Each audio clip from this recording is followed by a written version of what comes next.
Bangla audio book চ্যানেলে আপনাদের স্বাগতম। এখন আপনারা শুনবেন তিন গোয়েন্দা সিরিজ থেকে গল্প খেপা শয়তান। মুসা ভাই, কান্নাজড়িত কণ্ঠে বলল ছোট্ট লিলিয়ান। দাও না খুঁজে আমার পুতুলটা, তোমরা তো গোয়েন্দা। এই নাও 50 সেন্ট, তোমাদের ভাড়া করলাম। হেসে ফেলল মুসা আমান। লিলি, পুতুল খোঁজার সময় নেই আমাদের, আরও জরুরি কাজ আছে আমাদের লিলিয়ান, কিশোর পাশা বলল। হয়তো। মুছার 6 বছরের পড়শির দিকে চেয়ে হাসল রবিন মিডফোর্ড। ঘরেই কোথাও আছে, ভালো মতো খোঁজো গে, পেয়ে যাবে। হ্যাঁ, তাই করো গে, আবার বলল মুসা। দেখছো না হাতে কত কাজ, বাবার এই প্রজেক্টরটা সার্ভিসিং করতে হবে। কিন্তু নিনিকে ছাড়া আমি থাকবো কি করে? কাঁদতে শুরু করলো লিলি। ও উড়ে চলে গেছে, শুয়ে ঘুমিয়েছিল, হঠাৎ উড়ে চলে গেল, বিছানা সহ। চোখ মিটমিট করলো কিশোর। উড়ে গেল? হয়েছে লিলি, বাধা দিয়ে বলল মুসা। খামোখা বানিয়ে গল্প বলো না। তুমি চাও বাবার বকা খাই আমি? না, ফোপাতে শুরু করলো লিলি। কিন্তু আমার নিনি, ওকে তো আর ফিরে পাবো না। এই লিলি, কেঁদো না, রবিন সান্ত্বনা দেওয়ার চেষ্টা করল। পেয়ে যাবে। ভ্রুকুটি করল কিশোর। রবিনের কথা শেষ না হতেই বলল, লিলি, নিনি কিভাবে উড়ে গেল? উড়েই তো গেল। হাতের উল্টো পিঠ দিয়ে চোখ মুছল লিলি। কাল রাতে ওকে বিছানায় শুয়ে আমিও শুতে গেলাম, জানালার বাইরে চেয়ে দেখি উড়ে গিয়ে সোজা গাছে উঠেছে।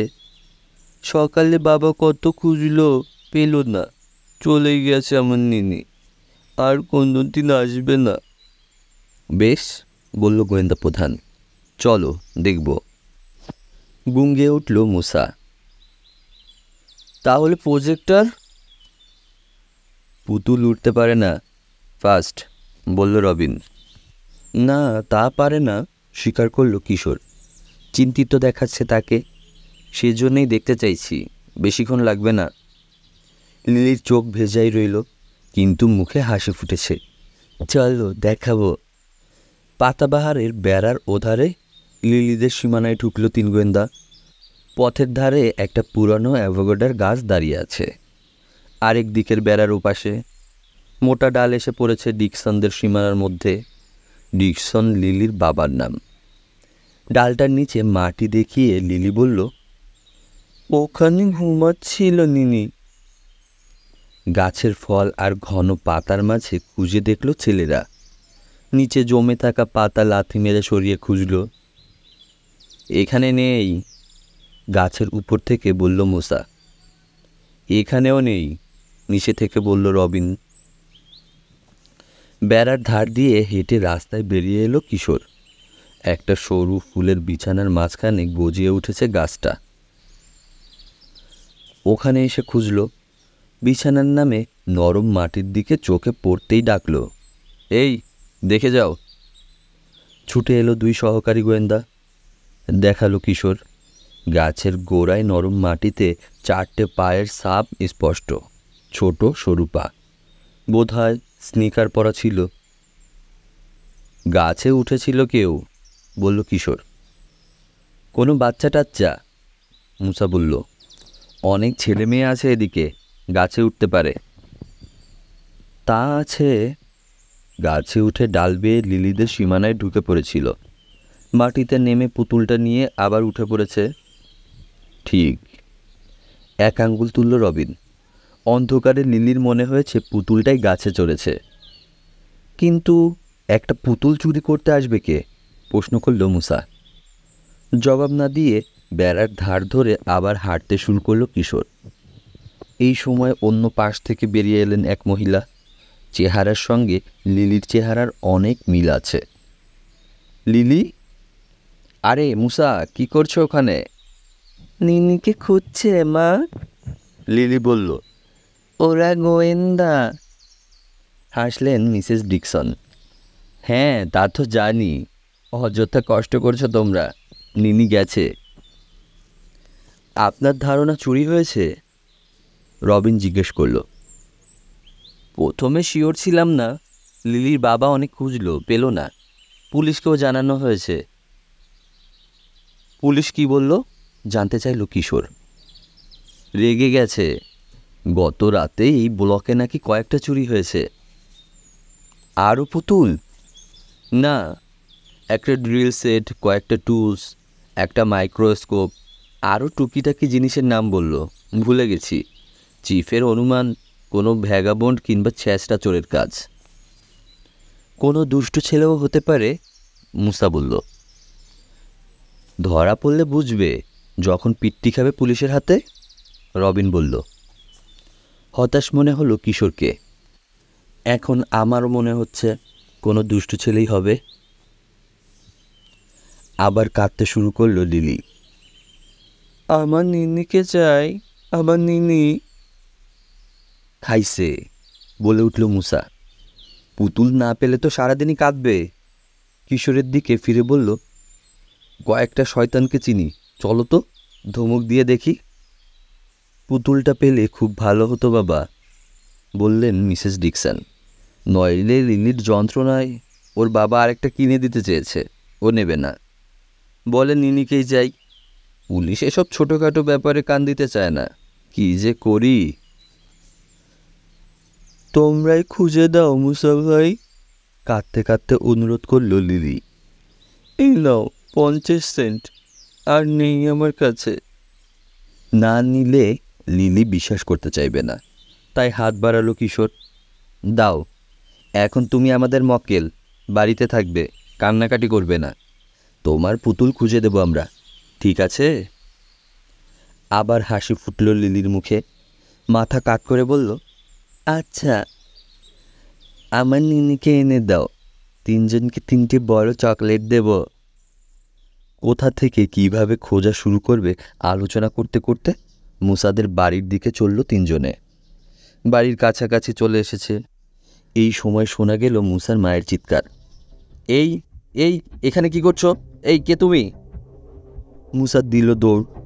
তার পিছনে কিশোর আর রবিন।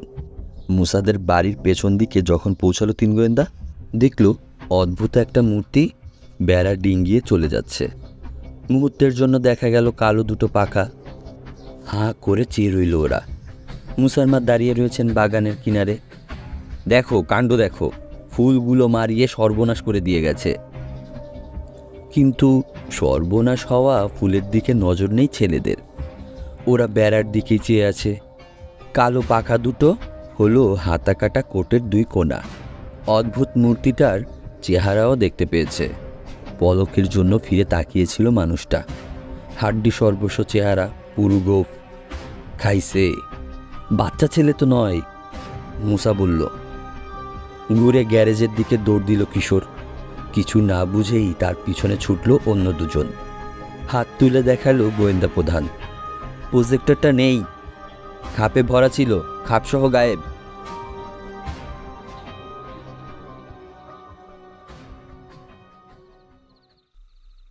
2 কিছু বুঝতে পারছি না, কিশোর বলছে। কেন একটা প্রজেক্টর বাচ্চা মেয়ের একটা পুতুল আর টুকিটাকি জিনিস চুরি করছে? নাটকীয় ভঙ্গিতে এক মুহূর্ত থামল সে। হয়তো জিনিসগুলো তার দরকার নেই। তাহলে?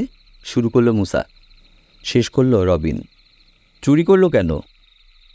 প্রজেক্টর চুরি যাওয়ার কয়েক ঘন্টা পর ডিনার সেরে সে হেডকোয়ার্টারে আলোচনায় বসেছে 3 গোয়েন্দা।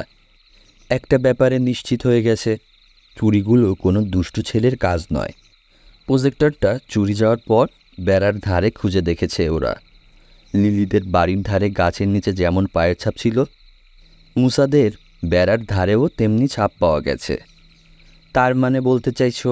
মুসা বলল, লোকটার চুরি করার রোগ আছে। ক্লেপ্টোম্যানিয়াক, বলল রবিন। কিশোর মাথা নাড়ল।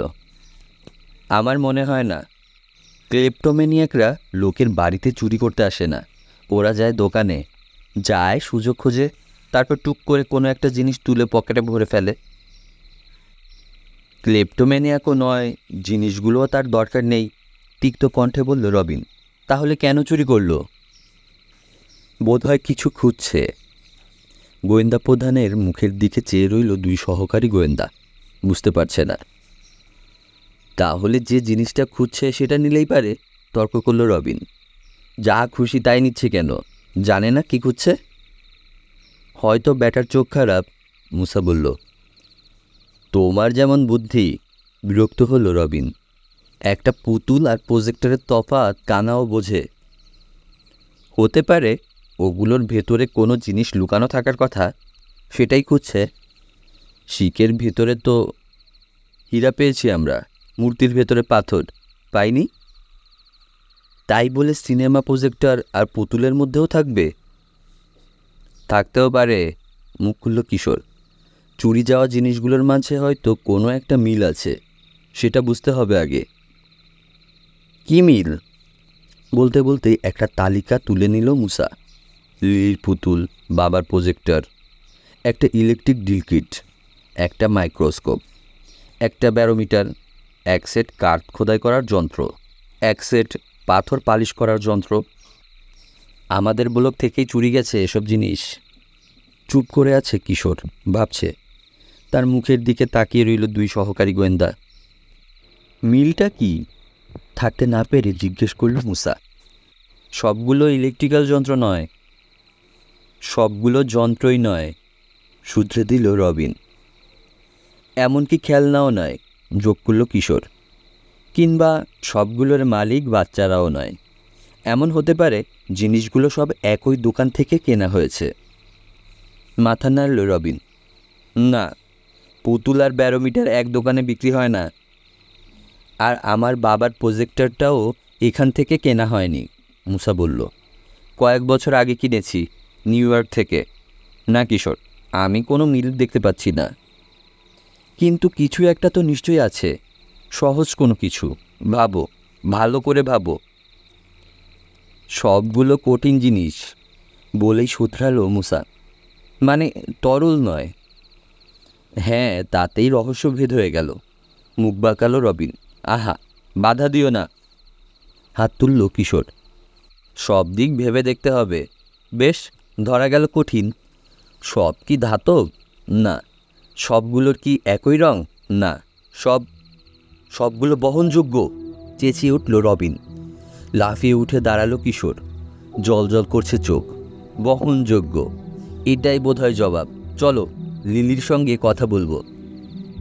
কি কথা বলবে সেটা জিজ্ঞেস করার আর সুযোগ পেল না সহকারীরা। গিয়ে ততক্ষণে দুই সুরঙ্গের ঢাকনা তুলে ফেলেছে গোয়েন্দা প্রধান। পাইপের ভেতর দিয়ে এসে ওয়ার্কশপে বেরোলো তিনজনে। যার যার সাইকেল বের করে চেপে বসল। দরজা খুলে দিলেন মিসেস ডিকসন। পাশেই দাঁড়িয়ে আছে পায়জামা পরা লিলি। চোখ মুখ ফোলা, বিছানায় শুয়ে শুয়ে কেঁদেছে, ঘুমায়নি। নিনিকে পেয়েছ? জিজ্ঞেস করল সে।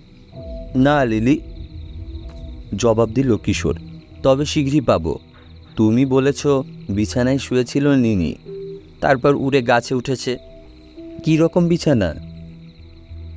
ওর নিজের বিছানা, বলল লিলি। তা তো বুঝলাম। অধৈর্য হয়ে উঠেছে কিশোর। কিন্তু বিছানাটা কেমন? আমরা যেরকম বিছানায় শুই সেরকম? ছোট করে বানানো? জবাব দিলেন মিসেস ডিকসন। না, পুরনো একটা ক্যারিং কেস দিয়ে লিলির বাবা বানিয়ে দিয়েছে। বাক্সটা কালো না, 20 ইঞ্চির মতো উঁচু, আগের দিনের ছোট্ট ট্রাঙ্কের মতো, ছোট্ট হ্যান্ডেলওয়ালা। আমার বাবার প্রজেক্টর কেসের মতো? উত্তেজিত হয়ে উঠেছে মুসা। হ্যাঁ, ওই রকমই, জানালেন মিসেস ডিকসন। থ্যাঙ্কস। চকচক করছে কিশোরের চোখ। লিলি, আমরা আবার আসব। যাও, ঘুমাও গিয়ে। মুসাদের গ্যারেজের দিকে এগোলো তিন গোয়েন্দা। পুরোপুরি অন্ধকার তখনও হয়নি, কিছু আলো বাকি আছে। দেখা চলে। ক্যারিং কেস, বলল রবিন। যত জিনিস চুরি হয়েছে নিশ্চয়ই ওরকম কালো কেসের মধ্যে ছিল। হ্যাঁ নথি, ভোতা কণ্ঠে বলল কিশোর। জিনিসগুলোর মধ্যে এই একটাই মিল, ওই কালো খাপের মধ্যে কিছু খুঁজছে চোর। কিন্তু কি? মুসার প্রশ্ন। কি খুঁজছে? হয়তো। থেমে গেল কিশোর। গ্যারেজের পেছনে শব্দ, ভেতরে না বাইরে ঠিক বোঝা গেল না। 3 রকমের আওয়াজ, তীক্ষ্ণ শব্দ, যেন কাঠের উপর আঘাত হানছে কিছু, ভোঁতা শব্দ, চাপা গোঙানি আর গর্জনের মিশ্রণের মতো।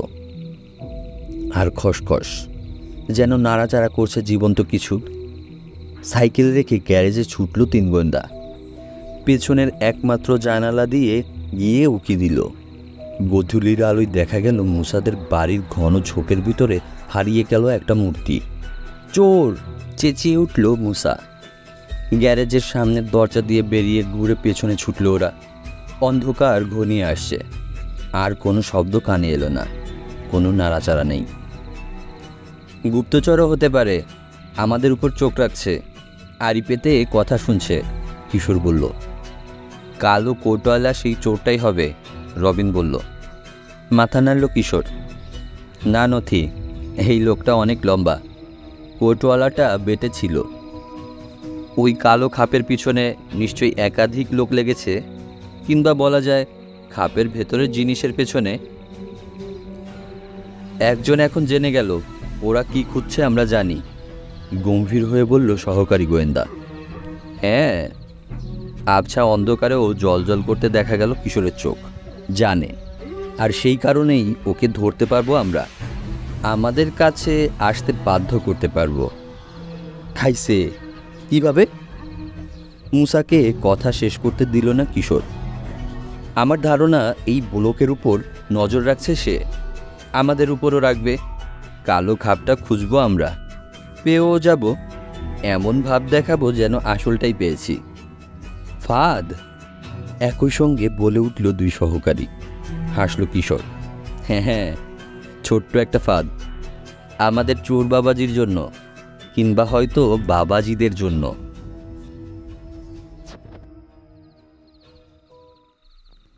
3 শহরের ওপর হালকা কুয়াশা, অন্ধকার রাত। রকি বিচের পথগুলো নির্জন নীরব। এক জায়গায় ল্যাম্পপোস্টের 2টো নিঃসঙ্গ আলো কুয়াশায় যেন কাঁপছে। কোথায় যেন ঘেউ ঘেউ করে উঠল একটা কুকুর। ছুটে শূন্য রাস্তা পেরোলো একটা বেড়াল। বেশ কিছুক্ষণ আর কোনো সারা শব্দ নেই। তারপর গ্যারেজের আলোকিত দরজায় বেরোলো মুসা। পায়চারি করতে করতে বারবার তাকালো পথের দিকে, যেন কিছু ঘটার অপেক্ষায় আছে। 1-8বার ফিরে চাইছে তার পেছনে ফেলে রাখা কয়েকটা কালো কেসের দিকে। জোগাড় করে আনা হয়েছে ওগুলো, এমনভাবে ফেলে রাখা হয়েছে যাতে সহজেই চোখে পড়ে। হঠাৎ ড্রাইভওয়ে ধরে ছুটে আসতে দেখা গেল কিশোর আর রবিনকে। কিশোরের হাতে আরেকটা কেস। হালকা কুয়াশায় ঢাকা পথ ধরে আসছে ওরা, উত্তেজিত হাবভাব। কি হয়েছে? চেঁচিয়ে জিজ্ঞেস করল মুসা। আরও এগিয়ে এলো 2 গোয়েন্দা। কিশোর ভাবছে পেয়ে গেছি, জবাব দিল রবিন। দেখোই না আগে, চমকে যাবে, হাঁপাতে হাঁপাতে বলল কিশোর। গ্যারেজের ভেতরে স্তূপ করে রাখা কেসগুলোর কাছে এসে বসল 3 গোয়েন্দা। হাতের কেসটা খুলল কিশোর। কৌতূহলে চোখে ওটার ভেতরে তাকালো মুসা। খাইছে কি? এটাই চোর খুঁজছিল, জোরে জোরে জবাব দিল কিশোর। এটা দিয়ে কি করব আমরা? জানতে চাইল রবিন। কি করব? গাল চুলকালো কিশোর। আজ অনেক রাত হয়ে গেছে, এখানেই তালা দিয়ে রেখে যাব, কাল সকালে খবর দেব পুলিশকে। হ্যাঁ, আজ দেরি হয়ে গেছে, বলল মুসা। আমার বাড়ি যাওয়া দরকার, রবিন বলল। যা করার কাল সকালেই করা যাবে। গ্যারেজের কোণে একটা বেঞ্চের উপর কেসটা রেখে আলো নিভিয়ে বেরিয়ে এলো ওরা। দরজা লাগালো। সাইকেলে চড়ে মুসার দিকে চেয়ে হাত নেড়ে প্যাডেল করে ব্লকের কোণার দিকে অদৃশ্য হয়ে গেল রবিন আর কিশোর। মুসা গিয়ে ঢুকলো তাদের বাড়িতে। কিছুক্ষণের জন্য কুয়াশাচ্ছন্ন পথ আবার নীরব, নির্জন। যায়নি কিশোর আর রবিন। কোণের কাছে পৌঁছেই একটা অন্ধকার ছায়া দেখে নেমে পড়ল। সাইকেল দুটো লুকালো একটা ইউক্যালিপটাসের ঝাড়ের ভেতর। তারপর পা টিপে টিপে চলে এলো মুসাদের বাড়ির পেছন দিয়ে ডিকসনদের সীমানার মধ্যে। উঁচু পাতাবাহারের বেড়ার আড়ালে ঘাপটি মেরে বসে রইল। মুসাদের গ্যারেজের সামনেটা অন্ধকার। চোখের পলকে উঠে গাছের ফাঁক দিয়ে বেরিয়ে ওখানে চলে যেতে পারবে দুই গোয়েন্দা। মুসার শোবার ঘরে আলো, জানলায় দেখা গেল তাকে কাপড় বদলাচ্ছে। কাপড় বদলে জানালার সামনে দাঁড়িয়ে আকাশের দিকে চেয়ে যেন হাওয়া খেলো কিছুক্ষণ, হাই তুলল কয়েকবার, তারপর ভেতরে চলে গেল। আলো নিভল। কুয়াশায় ঢাকা রাত সেই একই রকম রয়েছে, কিছুই নড়ছে না। আধ ঘন্টা পেরোলো। ঝিঝি ধরে গেছে কিশোরের বা পায়ে। ঠান্ডায় রবিনের দাঁতে দাঁতে বাড়ি লাগতে চাইছে। ডাস্টবিনে খাবার খুঁজছে সেই বেয়ারিশ বেড়ালটা, খুটখাট শব্দ করছে। জোরে কথা বলতে বলতে পথ দিয়ে চলে গেল দুজন লোক, থামল না। পরের ব্লকের কাছে মিলিয়ে গেল তাদের গলার আওয়াজ। কিশোর ভাবল তার ফন্দি বুঝি কাজে লাগলো না, চোর আসবে না। মুসার বাবা মা কোথায় যেন বেরিয়েছেন সন্ধ্যাবেলা, যে কোনো সময় ফিরে আসতে পারেন। তাহলে ছেলেদের এত কষ্ট সব বিফলে যাবে। রবিনের কাঁপুনি বাড়ছে, অবশ হয়ে আসছে কিশোরের পা, উঠে পড়বে কি না ভাবছে। এই সময় ঘটল ঘটনা। কিশোর, ফিসফিস করে বলল রবিন। ড্রাইভারের মাথায় দেখা গেল একজন মানুষ। স্ট্রিট ল্যাম্পের আবছা আলো পড়ছে তার মুখে। হাতাকাটা কালো কোট আর পুরু গোঁফ। হ্যাঁ, আমিও দেখেছি, জবাব দিল কিশোর। নার্ভাস ভঙ্গিতে চারপাশে তাকালো ছোট্ট মানুষটা। ধীরে ধীরে এগুলো গ্যারেজের দিকে।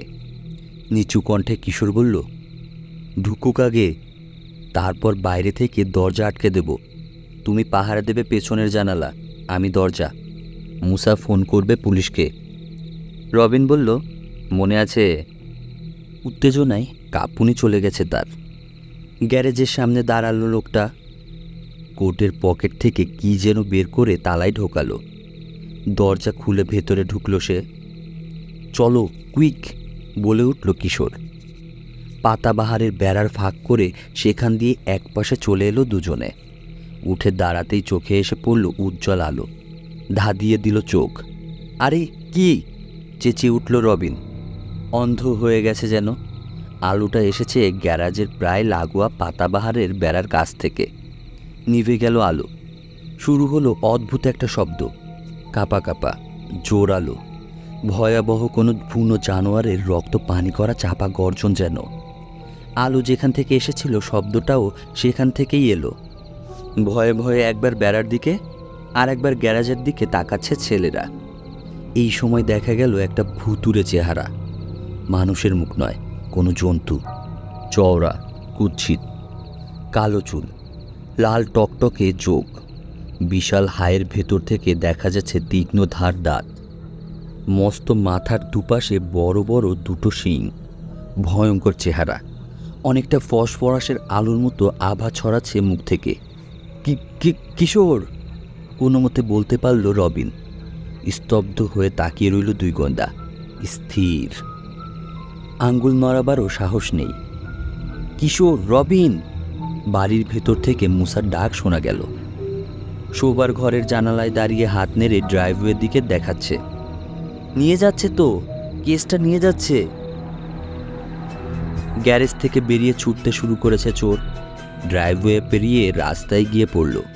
তার কোটের ঝুল উড়ছে বাদুড়ের ডানার মতো। আগে সামলে নিল রবিন। কিশোর পালাচ্ছে, বলেই দিল দৌড় চোরটাকে ধরার জন্য।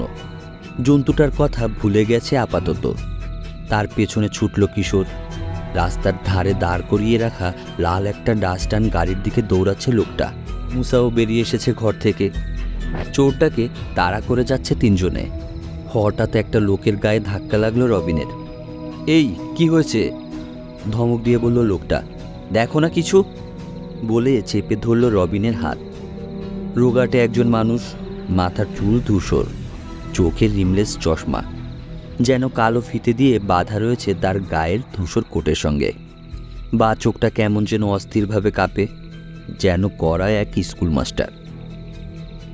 ওই বেটা চোর! লালগেরির দিকে ছুটে যাওয়া লোকটাকে দেখিয়ে কৈফিয়ত দিল রবিন।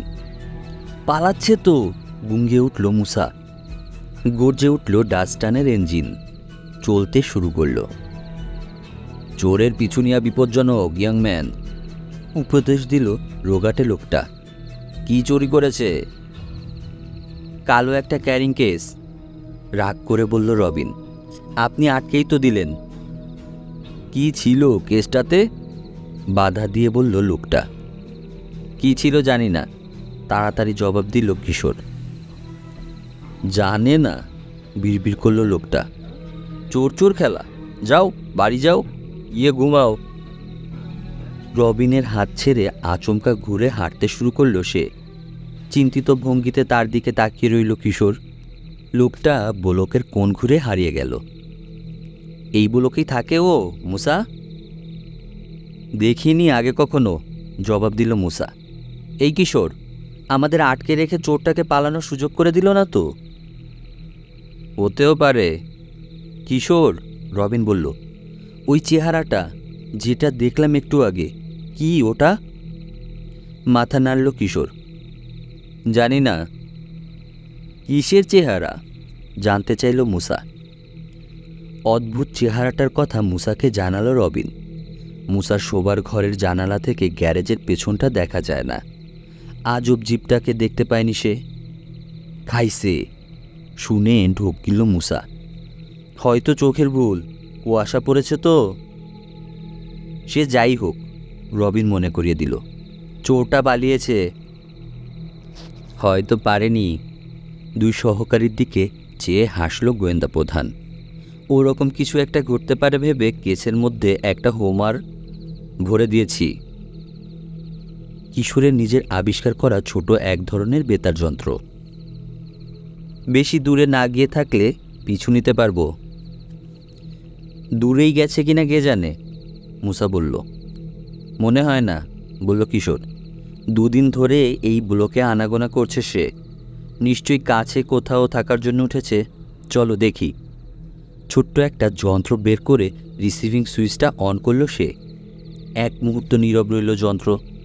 তারপর শুরু করলো একটানা বিপ বিপ বিপ। আছে, তুড়ি বাজালো কিশোর। বড় জোর 2 মাইল দূরে। সাইকেল আনার জন্য দৌড় দিল 3 জনে। 4 শব্দ অনুসরণ করে সাগরমুখো এগিয়ে গেল 3 গোয়েন্দা।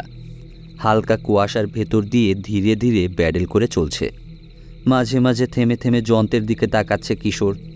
বিপ বিপ করেই চলছে যন্ত্র, দিক নির্দেশ করছে। যেদিকে রয়েছে প্রেরক যন্ত্র। সৈকতের ধারে কোথাও, চলতে চলতে বলল কিশোর। হয়তো বন্দরের কাছে। কয়েকটা বিশেষ কাজ করে কিশোরের যন্ত্র। বিপ বিপ তো করেই। শব্দটা কোন দিক থেকে আসছে সেটা বোঝানোর জন্য একটা কাঁটাও রয়েছে। ঘোরে কাঁটাটা। প্রেরক যন্ত্র যেদিকে থাকে সেদিকেই মুখ করে থাকে মাথা। একটা built in emergency signal system রয়েছে। প্রেরক যন্ত্রের কাছ থেকে কেউ যদি বাঁচাও কিংবা হেল্প বলে চেঁচায়, দপদপ করে একটা উজ্জ্বল লাল আলো জ্বলতে থাকে রিসিভারে। শব্দ বাড়ছে, বলল মুসা। যন্ত্রটার দিকে চেয়ে কিশোর বলল, বায়ে দেখাচ্ছে। তার মানে বন্দরও নেই লোকটা। মোড় নিয়ে কোস্ট রোড ধরে চলল ওরা। নির্জন পথ। এই কুয়াশার মধ্যে নেহাত ঠেকানা পড়লে বাইরে বেরোবে কে? রাস্তায় তো গাড়িই নেই। আবহাওয়া ভালো হলে এ সময় এখানে তরুণ তরুণীদের ভিড় থাকে। হাওয়া খেতে বেরোয়। এখন একজনকেও দেখা গেল না। নীরবে প্যাডেল ঘুরিয়ে চলছে ছেলেরা। যতই এগোচ্ছে বাড়ছে বিপ বিপ শব্দ। মোটেল এলাকা পেরোলো ওরা। হঠাৎ কমে গেল শব্দ। পেরিয়ে এসেছি, বলে উঠল রবিন। হ্যাঁ বলল। তাই, একমত হলো কিশোর। সাইকেল রেখে হেঁটে যাব। হুঁশিয়ার থাকবে, চোর বেটা এখন চেনে আমাদেরকে। দুটো মোটেলের মাঝের ফুলের ঝাড়গুলোর মধ্যে সাইকেলগুলো লুকিয়ে রাখলো 3 গোয়েন্দা। বাড়িগুলোর পেছনে অন্ধকার রাস্তা দিয়ে হেঁটে এগোলো। আবার বেড়ে গেল বিপ বিপ শব্দ। কাঁটা নির্দেশ করছে সৈকতের দিকে। ওদিকে, হাত তুলে দেখালো কিশোর। রাস্তা আর সৈকতের মাঝখানে আরেকটা মোটেল। কুয়াশায় ঢাকা পড়ে আছে। লাল সবুজ নিয়ন আলোয় জলজল করছে নামটা, দি শো। সদর দরজার আশেপাশে রঙিন স্পটলাইট জ্বলছে। ছোট একতলা একটা বাড়ি, 3 খণ্ডে বিভক্ত।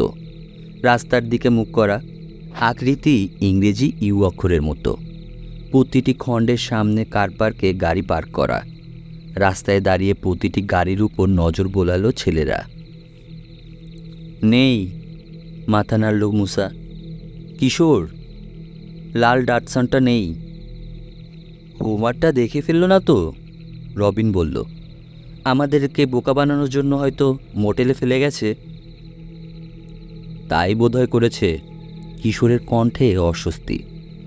ওদেরকে ফাঁকি দিতে চেয়েছি এটা নিশ্চয়ই বুঝে গেছে, মুসা বলল। খুলে থাকলে কেসের ভিতরে লোহার একটা পাইপ ছাড়া আর কিছুই তো পাইনি। হ্যাঁ, ফাঁদ পেতেছিলাম, বুঝে গেছে। তবে এক্ষুনি হাল ছেড়ে দেওয়ার মতো কোনো মানে হয় না। হোমারটা কোথায় ফেলে গেছে অন্তত দেখা দরকার। রিসিভারে চোখ রেখে কাটায় নির্দেশ মতো এগিয়ে চলল কিশোর। পেছনে রবিন আর মুসা। বাড়িটার পাশ ঘুরে চলে এলো পেছনে। খোলা ছড়ানো সৈকত, একধারে পাম গাছের সারি। বালির উঁচু উঁচু ঢিবি রয়েছে এখানে ওখানে, নির্জন, অন্ধকার, কুয়াশায় ঢাকা। বাড়ির একটা খণ্ডের দিকে ফিরে আছে রিসিভারের কাঁটা। অন্ধকার কিশোর, ফিসফিস করে বলল রবিন। ওই বাড়িতে কেউ নেই। চলে গেছে, মুসা বলল। গেছে, হয়তো আবার ফিরে আসবে। আশা ছাড়তে পারছে না কিশোর। এমনও তো হতে পারে কেসটা খোলেইনি, ফেলে গেছে। এসো যাই। সাবধানে এগিয়ে চলল গোয়েন্দা প্রধান বাড়ির অন্ধকার অংশের দিকে। মাথা নুয়ে কুজো করে রেখেছে শরীর। পেছনে 2 সহকারী নিঃশব্দে চলার চেষ্টা করছে, পারছে না। জুতার তলায় মারাচ্ছে আলগা নড়ি, শব্দ হয়েই চলেছে। রিসিভারের কাঁটাটা স্থির হয়ে আছে মোটেলের দিকে। বিপ বিপ শব্দ আরও জোরালো হচ্ছে। হঠাৎ এক ধাক্কায় কিশোর আর রবিনকে ফেলে দিয়ে মুসাও উপুর হয়ে শুয়ে পড়ল। অন্ধকার বাড়িটার পেছনের দরজা খুলে যাচ্ছে। হালকা পাতলা একটা মূর্তি বেরিয়ে এলো অন্ধকার আকাশের নিচে। চুপ করে দাঁড়িয়ে চেয়ে রইল কুয়াশার দিকে। মুখ দেখা যাচ্ছে না। যেখানে পড়েছে পড়েই রইল ছেলেরা। কুয়াশা ছাড়া আর কোনো আড়াল নেই। ইচ্ছে করছে বালির নিচে ঢুকে যায়, সেটাও সম্ভব নয়। অন্ধকারে সাবধানে নজর বোলাচ্ছে যেন লোকটা, বোধহয় কিছু খুঁজছে। কোনো শব্দ কানে গেছে, কিংবা কিছু দেখেছে। বিপ বিপ শব্দ, বিদ্যুৎ চমকের মতো কথাটা মনে পড়ল কিশোরের। সঙ্গে সঙ্গে অফ বোতামটা টিপে বন্ধ করে দিল। আস্তে করে ছাড়ল চেপে রাখা নিঃশ্বাস। দীর্ঘ আরেক মুহূর্ত চুপচাপ দাঁড়িয়ে রইল মানুষটা। তারপর দরজা থেকে নেমে ঘুরে বাড়ির কোণের দিকে এগোলো। মোড় নেওয়ার সময় ক্ষণিকের জন্যে মুখে পড়ল মোটেলের অন্য অংশ থেকে আসা আলো। কিশোর, ফিসফিসিয়ে বলল রবিন। গোয়েন্দা প্রধানও দেখতে পেয়েছে। সেই ধূসর স্যুট পরা লোকটা, যে তাদের পথ আটকে ছিল। চোরের দোসর, মন্তব্য করল মুসা। তাই তো মনে হয়, বলল কিশোর। আরও কয়েক মিনিট ওভাবেই পড়ে রইল ছেলেরা। লোকটা ফিরল না। উঠে কোণের দিকে এগোলো ওরা। কাউকে দেখতে না পেয়ে মোটেলের 2 অংশের মাঝখান দিয়ে পা টিপে টিপে এগোলো। চত্বরে দেখা গেল লোকটাকে। অফিসের সামনে দাঁড়ানো কালো একটা মার্সিডিজ গাড়িতে উঠছে। স্টার্ট নিয়ে চলে গেল দামি সুন্দর গাড়িটা। অন্ধকার বাড়িটার কাছে ফিরে এলো আবার ওরা। পেছনের একটা জানালার পাল্লা আংশিক খোলা। পর্দা সরিয়ে ভেতরে উকি দিল। বাইরের স্পটলাইটের আলোয় আবছা আলোকিত ঘর। লোক নেই। মেঝেতে পড়ে রয়েছে কালো কালো কি যেন। পেছনের দরজার নব ধরে মোচড় দিল কিশোর। তালা নেই, খুলে গেল। ঢুকলো ভেতরে। রবিন আর মুসাও ঢুকলো। জানালায় পাহারা দাও, মুসাকে বলল কিশোর। মেঝেতে পড়ে রয়েছে অনেকগুলো কালো কেস। ওগুলো নেড়ে চেড়ে দেখতে লাগলো কিশোর আর রবিন। মনে হয় এখানেই আছে সব, রবিন বলল। যতগুলো জিনিস চুরি করে এনেছে সব। হ্যাঁ, কিশোর মাথা ঝাঁকালো। লিলির পুতুলটা আছে, আমাদের লোহার পাইপটাও। এইসব কেসের মধ্যে কি খুঁজছে চোরটা? রবিন, বা থেকে শুরু করো, আমি ডান দিক থেকে দেখছি। কি চাইছে দেখি বোঝা যায় কেনা। খোঁজার তেমন কিছু নেই। ঘরটাতে কোনো জিনিসই নেই, কেসগুলো ছাড়া। সুটকেস নেই, কাপড় চুপড় কিচ্ছু নেই। এমন কিছু নেই যেটা দেখে চোরের চুরি করার উদ্দেশ্য বোঝা যায়। জানালার কাছ থেকে মুসা জানালো, লাল একটা গাড়ি এদিকেই মনে নিচ্ছে, ডাটসান এদিকেই আসছে, বেরো কুইক, বলে উঠল কিশোর। পেছনের দরজা দিয়ে বেরিয়ে এলো ওরা। জানালার নিচে ঘাপটি মেরে রইল। খানিক পরেই ঘরের আলো জ্বলল। চোরটাকে এই প্রথম স্পষ্ট দেখল তিন গোয়েন্দা। বেশ বেটে, মাত্র 5 ফুট, মলিন একটা স্পোর্টস জ্যাকেট গায়ে, পরনে দোমড়ানো বাদামি প্যান্ট। জ্যাকেটের উপরে রয়েছে সেই বিশ্রী কালো কোটটা। এলোমেলো বাদামি চুলে জীবনে কোনো দিন চিরুনি চালিয়েছে কিনা সন্দেহ। পাতলা চোখা চেহারা, ছোট দাঁত, ছুরির মতো নাক, ছোট ছোট ঘোলাটে চোখ, পুরু গোঁফ। চেহারাটা দেখলেই ধাড়ি মেঠো ইঁদুরের কথা মনে পড়ে যায়। খাইছে। জানালার নিচে দাঁড়িয়ে ফিসফিস করে বলল মুসা, চোরের মতো তো লাগছে না, ঠিক যেন ইঁদুর। ভীতু ইঁদুর, শুধরে দিল রবিন। খোলা দরজার কাছে দাঁড়িয়ে কালো কেসগুলোর দিকে তাকিয়ে রয়েছে লোকটা। ভ্রুকুটি করল। লম্বা নাকটা কুচকালো ইঁদুরের মতো করেই, যেন বাতাসে বিপদের গন্ধ শুকছে। ঠোঁট নড়ছে। নিজের সঙ্গে কথা বলছে নাকি? এখান থেকে অবশ্য শোনা যাচ্ছে না কিছু। ছেলেদের কানে আসছে না ওর কথা। কনুই দিয়ে 2 সহকারীকে গুঁতো দিল কিশোর। ব্যাটা সন্দেহ করছে ঘরে লোক ঢুকেছিল। চলো কেটে পড়ি, পরামর্শ দিল মুসা। মাথা নিচু করে পেছাতে লাগলো ওরা। কিছু দূর সরে এসে ঘুরে দৌড়াতে শুরু করলো। এক ছুটে চলে এলো একটা ঢিবির আড়ালে।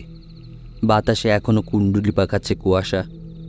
সৈকতের কিনারে দাঁড়িয়ে থাকা লম্বা পামের শাড়িকে কেমন ভুতুরে দেখাচ্ছে। ব্যাটাকে ধরব নাকি? রবিন বলল। 3 জনে একসাথে গিয়ে জাপটে ধরলে ছুটতে পারবে না। রাজি হলো না কিশোর। না নথি, মুসাদের বাড়িতে ধরা এক কথা ছিল, বলতে পারতাম চোর, এখানে কি বলবো? তাছাড়া যদি সঙ্গে পিস্তল থাকে। কিন্তু কিছু একটা করা দরকার। হাত নিষ্পিস করছে মুসার। পুলিশকে খবর দেব, বলল কিশোর। মুসা, তুমি পাহারায় থাকো। রবিন, তুমি লাল ডাটসানটার নাম্বার দেখো গিয়ে। আমি যাই, চিফ ফ্লেসারকে ফোন করব। আমি এলে। তার কথা শেষ হলো না। জ্বলে উঠল চোখ ধাঁধানো উজ্জ্বল আলো। একটা ঢিবির ওপার থেকে সাদা ঘন ধোঁয়া উঠছে। ঢিবির চোরায় দেখা দিল সেই অদ্ভুত মূর্তি, সেই চেহারাটাই। কেঁপে উঠল রবিন। লম্বা শিং, লাল চোখ, তীক্ষ্ণ দাঁত, মুখে ফসফরাসের আলোর মতো আভা। তখন শুধু চেহারাটা দেখেছিল কিশোর আর রবিন। এখন দেখতে পেল পুরো শরীর, রোমশ চামড়ায় ঢাকা, গলায় ঝোলানো একটা নেকড়ের খুলি, কোমরের বেল্টে ঝোলানো নানা রকম বিচিত্র জিনিস, হাড়, ঘণ্টা, ঝুমঝুমি, গমের শীষ। বুকে পিঠে জড়িয়ে রয়েছে একটা নেকড়ের ছাল। আল্লাহ গো, বাঁচাও, কোনো মতে বলল মুসা, থরথর করে কাঁপছে। বেহুশ হয়েই যায় বুঝি। নাচতে শুরু করলো বিচিত্র জীবটা। ঘণ্টার টুংটাং, ঝুমঝুমির ছনছন, হাড়ের সঙ্গে হাড়ের ঠোকাঠুকি, সব কিছু মিলে যেন এক বিচিত্র বাজনা। সেই সঙ্গে কিম্ভূত নাচ। নাচতে নাচতে ছেলেদের দিকে এগোচ্ছে জীবটা। ওরে বাবা রে, খেয়ে ফেললো রে, চেঁচিয়ে উঠেই দৌড় দিল মুসা।